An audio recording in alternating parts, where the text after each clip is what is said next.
Shiv Sena UBT प्रमुख उद्धव ठाकरे बुधवार को गणेश चतुर्थी के अवसर पर अपने चचेरे भाई एवं महाराष्ट्र नवनिर्माण सेना के अध्यक्ष राज ठाकरे के आवास शिव तीर्थ पहुंचे। उद्धव का राज के घर जाना राज्य में स्थानीय निकाय चुनाव से पहले शिवसेना और मनसे के बीच सुलह का एक और मजबूत संकेत देता है।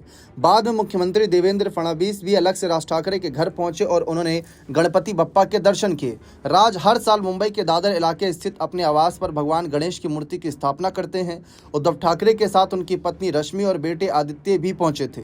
करीब 2 महीने पहले दोनों भाई कई साल बाद एक ही मंच पर आए थे। शिवसेना यूबीटी ने बाद में एक्स पर गणेश चतुर्थी के अवसर पर ठाकरे परिवार के सभी सदस्यों की एक तस्वीर साझा की। उद्धव और राज चचेरे भाइयों के साथ ही मौसेरे भाई भी हैं। दोनों के पिता सगे भाई और माताएं भी सगी बहनें थीं। एक तस्वीर में राज और उद्धव ठाकरे अपने दादा केशव तथा अपने पिता क्रमश श्रीकांत और बाल ठाकरे की तस्वीर के पास खड़े नजर आए। फोटो के माध्यम से संदेश देने का प्रयास किया गया कि ठाकरे परिवार एक साथ है, जबकि दोनों चचेरे भाई 2 दशकों से अपनी अलग राजनीतिक राह पर चलते आ रहे हैं।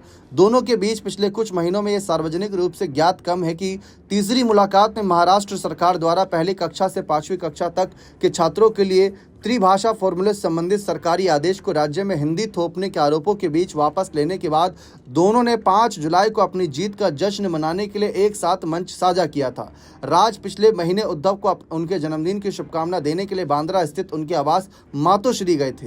राज ठाकरे ने 2005 में अविभाजित शिवसेना छोड़ दी थी और इसके लिए उद्धव ठाकरे को जिम्मेदार ठहराया था, लेकिन लगता है कि 2024 के विधानसभा चुनाव में शिवसेना और मनसे की करारी हार ने दोनों प्रतिद्वंदी चचेरे भाइयों को राजनीतिक अस्तित्व के लिए हाथ मिलाने के लिए सोचने पर मजबूर कर दिया। दोनों दलों ने मुंबई नगर महानगर पालिका समेत राज्य में स्थानीय निकाय चुनावों के लिए इस गठबंधन बनाने के पर्याप्त संकेत दिए, लेकिन उन्होंने अब तक औपचारिक गठबंधन की घोषणा नहीं करी। साल 2005 में अविभाजित शिवसेना छोड़ने के बाद राज ठाकरे ने 2006 में मनसे का गठन किया, लेकिन यह पार्टी महाराष्ट्र की राजनीति में काफी हद तक हाशिए पर रही।